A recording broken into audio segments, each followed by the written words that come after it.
नमस्कार भावी शिक्षकों, कैसे हैं आप सब। स्वागत है आपका एक बार फिर आपके अपने YouTube channel Shri Shyam classes में। जी, जैसा कि हमने आपसे कहा था कि पीटीटी के जो एग्ज़ाम है 21 मई को, उससे पहले पहले हम आपके सामने पीएसटीसी पीटीटी दोनों के लिए मॉडल पेपर लेकर आएंगे। मॉडल पेपर के कहने का मतलब है इस परीक्षा में बार बार जो पूछे जा रहे हैं सवाल, वो महत्वपूर्ण सवाल हम आपके सामने लेकर आ रहे हैं। जो हम हमारे यहाँ ऑफलाइन बैच में लेते हैं वही सवाल आपके सामने प्रस्तुत कर रहे हैं। तो चलिए शुरू करते हैं क्लास को। अगर आप पहली बार हमारे चैनल पर विजिट हुए हैं तो चैनल को सब्सक्राइब जरूर कीजिएगा, क्योंकि हम यहाँ पर बीएसटीसी और पीटीटी से संबंधित हर एक खबर आपके सामने लेकर आते रहते हैं। तो चलिए शुरू करते हैं आज की क्लास। तो देखिएगा, सवाल है सबसे पहले रीजनिंग के सवाल अपन ने लिए हैं। तारीख देख सकते हैं कि 30/4/2023 को ये पेपर हमने लिया है Shri Shyam classes and library Bherunda की तरफ से। सरिता पटरी की ओर पीट करके खड़ी है। मान लो ये पटरी है, ये कोई पटरी है, पटरी की तरफ पीट करके खड़ी है, मतलब मुख इस दिशा में हो गया। एक रेलगाड़ी उसके बाईं ओर से जा रही है। बाईं ओर का मतलब हो गया, मान के चलो इस तरफ है, बाईं ओर से दाईं ओर जा रही है, मतलब ये इसका बायां पार्ट हो गया, इस तरफ मुख है तो ये इसका बायां हो गया और ये इसका दायां हो गया। बाईं ओर से दाईं ओर ट्रेन जा रही है। यदि ट्रेन का धुआं दक्षिण दिशा में है, देखिएगा ट्रेन अगर इस तरफ जा रही है तो धुआं इस तरफ आएगा, इसके विपरीत आएगा। और ये दिशा कौन सी होगी, दक्षिण है, तो ये कौन सी दिशा हो गई, उत्तर। और दक्षिण के जस्ट बाद में कौन सी दिशा आती है, पश्चिम। कौन सी दिशा आती है, पश्चिम, और इधर की तरफ हो जाएगी पूर्व दिशा। तो अब पूछा तो सरिता का मुख किस दिशा में, मुख किस दिशा में हो जाएगा आपके, पश्चिम दिशा में। कौन सी दिशा में हो जाएगा आपके, पश्चिम दिशा में। Option number A. कौन सा हो जाएगा, ऑप्शन नंबर ए, पहले सवाल का ऑप्शन ए। अगला सवाल है, एक घड़ी 7:30 बजे दिखा रही है। यदि मिनट की सुई पश्चिम दिशा में है तो घंटे की सुई किस दिशा में होगी। देखिए सबसे पहले तो 7:30 बजाते हैं घड़ी के अंदर, ये 30 पे है मिनट की, और ये मान ले 7:30, 7 के जस्ट 7 और 8 के बीच में है। यदि मिनट की सुई पश्चिम, ये पश्चिम है, तो ये कौन सी दिशा होगी आपकी, इसके जस्ट ऊपर पूर्व। पश्चिम के जस्ट आगे की तरफ चलते हैं तो कौन सी दिशा आ जाएगी, अपने पूर्व से जस्ट इधर की तरफ चलते हैं तो कौन सी दिशा आ जाएगी आपके, जैसे ही क्लॉकवाइज घूमते हैं अपन, क्लॉकवाइज घूमेंगे तो पूर्व के नीचे इधर की तरफ आ जाएगी दक्षिण, और इधर की तरफ आ जाएगी उत्तर दिशा। तो बताना है कि कौन सी दिशा में होगा, तो कौन सी दिशा में हो जाएगा, ये उत्तर और पूर्व के बीच में, उत्तर और पूर्व के बीच में हो जाएगी ये घंटे वाली सुई, उत्तर और पूर्व, ऑप्शन नंबर बी। अगला है, सुजान उत्तर की ओर 8 मीटर चला, फिर दाएं मुड़कर 16 मीटर चला। सबसे पहले उत्तर की ओर नीचे की तरफ चला 8 मीटर, फिर दाएं मुड़कर यानी कि 16 मीटर इधर की तरफ चला, फिर बाएं मुड़कर 5 मीटर चला, फिर वह बाईं ओर मुड़ा, फिर वह किस तरफ मुड़ा है, बाईं ओर मुड़ा, और कितना चला है, 16 मीटर वापस चला, 16 मीटर वापस चला है। तो वह अपने प्रारंभिक स्थान से कितनी दूरी पर है, प्रारंभिक स्थान से वह कितनी दूरी पर हो जाएगा, ये अपन को जवाब देना है।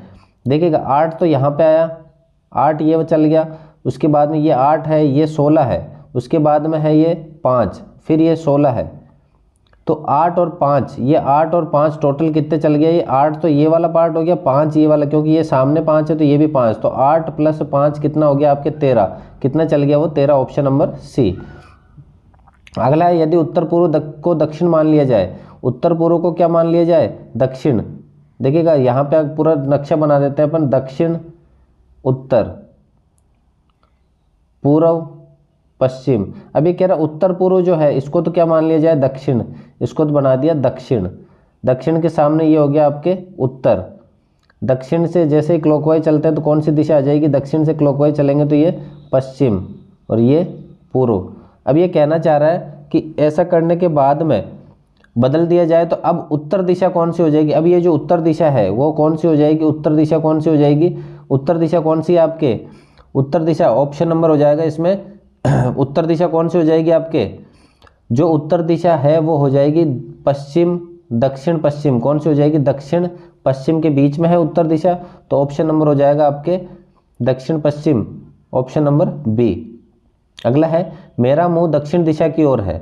मेरा मुख किस दिशा में है, दक्षिण दिशा की ओर है, तो इस तरफ मेरा मुख है, और निम्नलिखित में से किस क्रम में घूमते रहने के बाद मेरा मुंह उसी दिशा में रहेगा। देखिएगा ऐसा सवाल हो तो अपन को एक बार अगर व्यक्ति दाएं घूमता है और एक बार अगर मान के चलो इधर घूमा, और फिर वापस वो एक बार बाएं घूमा तो इधर घूम गया, और एक बार दाएं घूमा तो वापस नीचे की तरफ आएगा, तो मतलब व्यक्ति वहीं की वहीं रहेगा।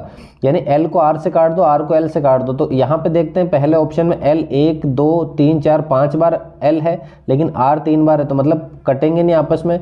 अगले में ऑप्शन नंबर बी के अंदर आर है 5 बार, लेकिन एल 3 बार है, तो ये भी नहीं होगा। तीसरे ऑप्शन में, तीसरे में आपके एल कितनी बार है, 5 बार है, और आर कितनी बार है, R 4 बार है और L भी 4 बार है, तो यानी ऑप्शन सी हो जाएगा क्योंकि L से R कट जाएगा। अगला है अंग्रेजी वर्णमाला में दाईं ओर से 22वें अक्षर, अंग्रेजी वर्णमाला, ये अंग्रेजी वर्णमाला होगी ए से लेकर के जेड तक। दाईं ओर से 22वें अक्षर के दाईं ओर छठवां अक्षर कौन सा होगा? देखिए कि दाएं दाएं अगर आपके सीधा सीधा दिया हुआ है लेफ्ट लेफ्ट, तो अपन क्या करेंगे, अगर एक जैसा दिया हुआ तो अपन क्या कर देते हैं लेफ्ट लेफ्ट, या राइट राइट अगर होता है तो अपन क्या करते हैं माइनस। 22 में से 6 घटा दो, कितने बचेंगे 22 माइनस 6, कितने बचेंगे आपके सीधा सीधा कितने बच जाएंगे 16। अब ये दाईं तरफ से 16वां अक्षर कौन सा होगा? देखिए कि दाईं तरफ से अगर मैं बात करूँ तो N 13वें नंबर पे होता है, M 14वें पे होता है, J K L, तो कौन सा हो जाएगा आपके option number C, option B हो जाएगा के, ऑप्शन बी के। अगला है निम्नलिखित शब्दों को कोश के अनुसार व्यवस्थित करना, आपको ABCD के अनुसार व्यवस्थित करना, कौन सा अक्षर पहले आएगा, कौन सा पहले आएगा उस हिसाब से अपन को क्या करना है इसमें व्यवस्थित करना है। तो इसका ऑप्शन नंबर हो जाएगा आपके कौन सा हो जाएगा, आप जवाब दे सकते हैं, बिल्कुल सरल सवाल है, ऑप्शन नंबर बी हो जाएगा। अगला है यदि अंग्रेजी वर्णमाला को विपरीत क्रम में लिख दिया जाए, विपरीत का मतलब होता है इधर से Z शुरू करें इधर से A शुरू करें, Z को 1 नंबर दे दें और A को आप 26 नंबर दे दो, विपरीत क्रम में लिख दिया जाए तो बाईं ओर से 8वें अक्षर, ये जो अब बायां अक्षर इधर हो जाएगा, बाईं ओर से 8वें अक्षर के दायां 7वां अक्षर कौन सा होगा? देखिए 8 और 7 दोनों को जोड़ देते हैं, 8 और 7 कितने हो जाएंगे 15, बाईं ओर से 15वां अक्षर कौन सा हो जाएगा? N होता है आपके 13वां, M हो जाएगा 14वां, और M के इधर J K L M यानी L है जो वो कौन सा हो जाएगा 15वां अक्षर हो जाएगा, कौन सा हो जाएगा आपके L 15वां अक्षर हो जाएगा। तो अब ये पूछा है कि 7वां अक्षर कौन सा होगा, तो L हो जाएगा इसका राइट आंसर। अब देखिएगा अगला सवाल है प्रॉपर्टी शब्द में ऐसे कितने अक्षर युग्म है जिनके बीच में उतने ही अक्षर है जिनके वर्ण अक्षरों में। देखिए इस सवाल का जवाब हमने पिछला जो वीडियो था उसके अंदर भी सेम ऐसा ही सवाल था, उसको हमने डिटेल से करा है। तो इस सवाल के अंदर आपको ये बताना है कि अंग्रेजी वर्णमाला जैसे ए से लेकर के सी के बीच में केवल बी आता है, तो वैसे यहाँ पे कितने शब्द हैं जिनके बीच में अंग्रेजी में भी उतने ही वर्ण आते हैं जितने यहाँ इस स्पेलिंग में दे रखे हैं। तो इसका राइट आंसर हो जाएगा आपके ऑप्शन नंबर सी, 4 ऐसे शब्द हैं जिनके अंग्रेजी वर्णमाला और यहाँ पे एक जैसे अक्षर है। अगला है निम्नलिखित श्रृंखलों में ऐसे कितने ओ है जिनके तुरंत पहले टी तथा बाद में पी है। तो इस सवाल को करने का तरीका होता है, सबसे पहले तो ओ वाले अक्षर जो भी है उनके आपको क्या करने हैं, गोले करने हैं। मान के चलो गोले करें आपने, कितने आगे 1 2 3 4 5 और 6 ओ है, टोटल 6 ओ है। अब उसमें यह देखना कि तुरंत पहले तो टी है और बाद में पी है, तुरंत पहले टी है और बाद में क्या है पी है, तुरंत पहले टी है बाद में पी है, तुरंत पहले टी है बाद में पी, 1 2 3 4, कितने हो गए आपके? राइट आंसर हो जाएगा इसका 4। कितने ओ है? देखो ये लास्ट में 3 4 एक जैसे ही हैं, पूरे के पूरे लास्ट में ही है, 1 ओ 2 ओ 3 ओ 4 ओ एक जैसे हैं, इनके पहले टी है बाद में ओ है। अगला है 2 के सामने कौन सा अक्षर है, 2 के सामने कौन सा होगा। देखिए इस प्रकार का सवाल हो तो आपको किस प्रकार से करना है, सीधा सा आप जैसे कि यहाँ पे जो एक अक्षर है उसको कॉमन ले लो, एक को कॉमन ले लेंगे अपन, तो मान के चलिए इन 2 की तुलना करते हैं, तो 6 कॉमन है तो 6 को 6 से काट दो या 6 को गोला करो, फिर क्लॉकवाइज घूमते हैं, क्लॉकवाइज जैसे घूमेंगे तो 3 के विपरीत कौन आ जाएगा आपके 4, फिर आगे की तरफ घूमेंगे तो 2 के विपरीत कौन आ जाएगा 5। तो यही पूछा है कि 2 के विपरीत कौन होगा, तो ऑप्शन नंबर सी। 3 के विपरीत कौन सी संख्या है, 3 के विपरीत कौन सी संख्या हो जाएगी, यहाँ पर 3 के विपरीत कौन सी संख्या हो जाएगी, 3 के विपरीत। देखिए इसी प्रकार से इसका जवाब आप हमें कमेंट बॉक्स में दे सकते हैं। जो जो संख्याएं एक जैसी है अपन को फॉर्मूला लगा लेना है कि एक जैसे जो पास है जिसमें केवल एक अंक एक जैसा, उनको काट के 3 के विपरीत, देखो यहाँ से अगर मैं 6 और 4 को काटूँ, 6 और 4 कट जाएंगे, 3 के विपरीत सीधा सा कौन बचेगा, 2 बच जाएगा। अब इस जो खुला पासा दे रखा है इससे कौन सा पासा बनाना संभव है, खुले पासे देखो 5 और 6 एक दूसरे के विपरीत होते हैं, 5 और 6 एक दूसरे के विपरीत होंगे, एक के पड़ोसी को छोड़ा तो एक के आगे 3 विपरीत हो जाएगा, 2 के विपरीत हो जाएगा 4। अब ऐसा पासा देखना है जिसमें ये दोनों क्या, जैसे यहाँ 1 3 है, ये तो विपरीत में होना चाहिए लेकिन यहाँ सामने है, 2 4 विपरीत में होना चाहिए लेकिन यहाँ पे भी सामने है, 1 और 6 यहाँ से 1 आ गया, यहाँ से 6 आ गया, यहाँ से 4 आ गया, तो ये तीसरा ऑप्शन इसका हो सकता है। अगला देखते हैं 1 6 और 5, ये भी नहीं होगा तो ऑप्शन नंबर क्या हो जाएगा, 13वें का ऑप्शन नंबर सी। 14वां सवाल, 2 नीचे है तो ऊपर क्या होगा, देखिएगा सीधा सा जो कॉमन है उसको पकड़ा अपन ने, घोड़े की तरह क्लॉकवाइज घुमाया तो सीधा सा आ जाएगा। 3 3 कॉमन है, तीनों को पकड़ा अपन ने, क्या करा क्लॉकवाइज घुमाया तो 5 के विपरीत आ गया आपके 6 और 1 के विपरीत कौन आ जाएगा 2। तो यहाँ पूछा 2 के नीचे है तो ऊपर कौन होगा, 1 हो जाएगा। अगला है निम्न में से मानक पासा कौन सा है, मानक पासा आपको बताना है कि कौन सा है इसमें से। मानक पासे के लिए अपन को पता है कि मानक पासा वह होता है जिसमें विपरीत फलकों का योग क्या हो, 7 हो, सामने किसी का 7 नहीं होना चाहिए। यहाँ 6 और 1 सामने 7 है, 4 और 3 सामने 7 है, 5 और 2 सामने 7 है, लेकिन 4, 2 और 1 सामने किसी का भी योग 7 नहीं है, तो मानक पासा कौन सा हो जाएगा, ऑप्शन नंबर डी। अगला महत्वपूर्ण सवाल है, देखिएगा सिंपल सा सवाल है, काफ़ी बार एग्जाम में पूछा गया है ये सवाल। a प्लस बी का अर्थ है ए बी का बेटा है, यानी आपको पता चल गया कि प्लस का अर्थ है, प्लस का अर्थ क्या हो जाएगा, बेटा, प्लस का अर्थ क्या हो जाएगा, बेटा, माइनस का अर्थ है पिता, गुणा का अर्थ है भाई, भाग का अर्थ है माँ, बराबर का अर्थ है बहन। तो आपसे पूछा है p गुणा r भाग q। देखिएगा गुणा का अर्थ है ए बी का भाई है, गुणा का अर्थ क्या है, ए बी का भाई है, तो p r का भाई है, p किसका भाई है, r का भाई है, p किसका भाई हो गया, आपके r का भाई हो गया। अगला है भाग, भाग का मतलब क्या है आपके ए बी की माँ है, ए बी की क्या है, माँ है, तो यहाँ पे क्या हो जाएगा, r क्योंकि माँ है, r क्या है, क्योंकि माँ है, तो क्यों नीचे की तरफ आ जाएगा, और ये क्या हो जाएगा आपके माँ। अब ये दोनों तो माँ और ये माँ का भाई, माँ का भाई आपके क्या लगेगा, मामा।